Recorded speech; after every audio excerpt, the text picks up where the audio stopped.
Сәлеметсіңдер ме оқушылар?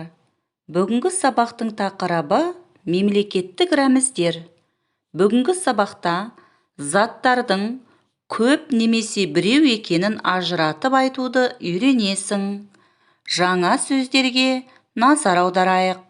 Елбасы, елтаңба, гимн, мемлекет, тәуелсіз, рәміз, ұлан.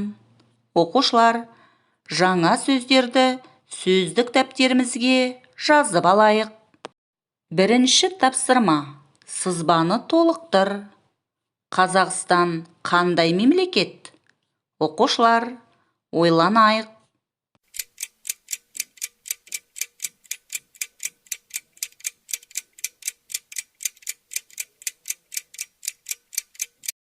Сызбаны қалай толықтырдық?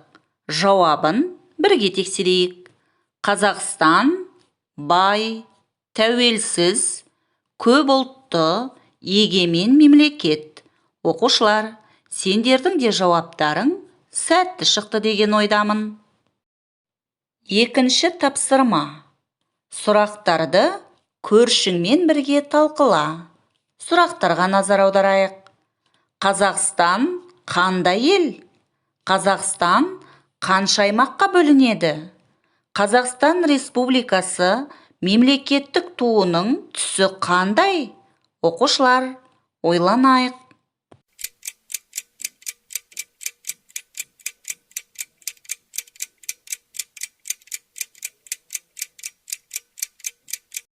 Сұрақтардың жауабын бірге тексерейік. Қазақстан қандай ел? Қазақстан тәуелсіз, көп ұлтты, ұлан байтақ жері бар бақытты ел. Қазақстан қанша аймаққа бөлінеді? Қазақстан 4 аймаққа бөлінеді. Батыс, шығыс, оңтүстік, солтүстік аймақ. Қазақстан Республикасы мемлекеттік туының түсі қандай? Қазақстан Республикасы мемлекеттік туының түсі көгілдір.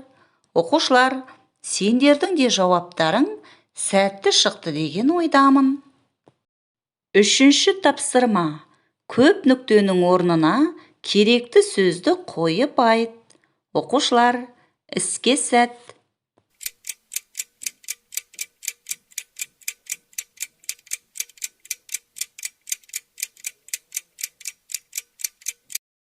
Көп нүктенің орнына қандай сөзді қойып айттық?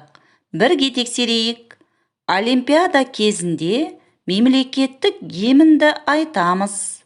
Мемлекеттік елтаңба, мемлекеттік ту, мемлекеттік гимн Қазақстанның мемлекеттік рәміздері. Оқушылар, сендердің де тапсырмаларың дұрыс орындалды деп сенемін. Жаңа сөз үйренейік. Мәндес сөздер.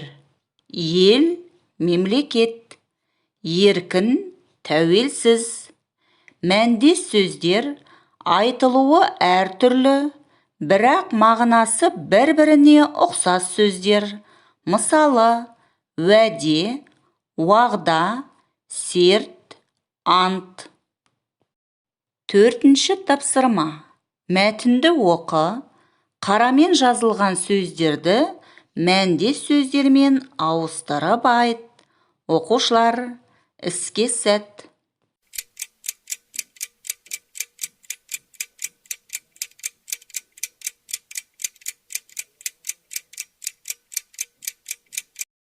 Қарамен жазылған сөздерді қандай мәндес сөздермен ауыстырып айттыңдар? Бірге тексерейік. Қазақстан тәуелсіз ел.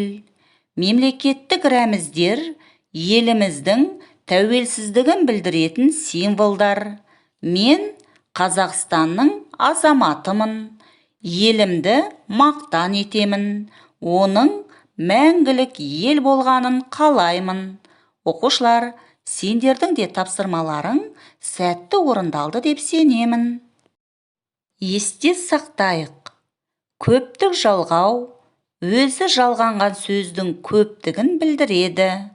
Қазақ тіліндегі көптік жалғаулар: лар, лер, дар, дер, тар, тер.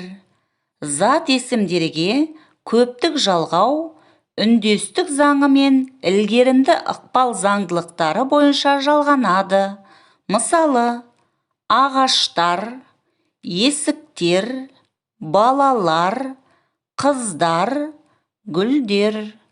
Оқушылар, көптік жалғауының ережесін есімізде мұқият сақтайық.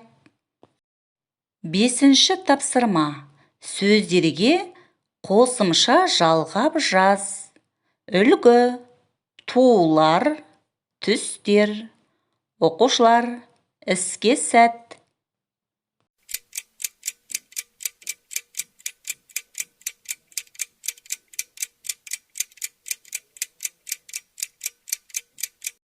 Берілген сөздерге қандай қосымша жалғап жаздық?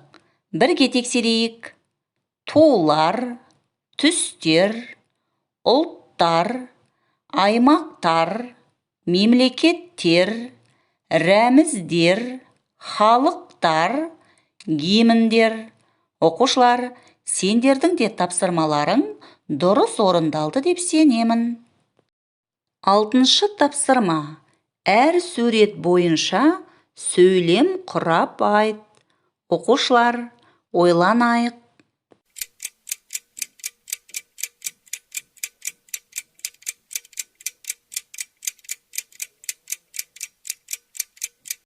Берілген суреттер бойынша қандай сөйлем құрап айттыңдар? Өздеріңнің құраған сөйлемдеріңді біз ұсынған сөйлем үлгісімен салыстырып көріңдер. Шаңырақ үйдің төбесінде тұрады. Мектептің төбесінде мемлекеттік ту желбірейді. Біздің сыныпта мемлекеттік рәміздер ілулі тұр. Қазақстанның тәуелсіздік мерекесі аталып өтті.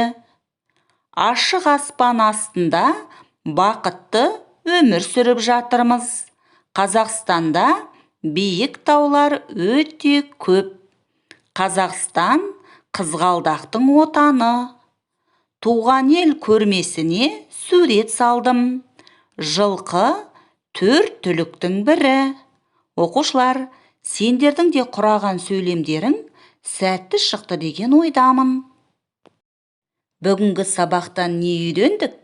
Заттардың көп немесе біреу екенін ажыратып айтуды үйрендің. Жетістік баспалдағы арқылы кері байланыс жасайық.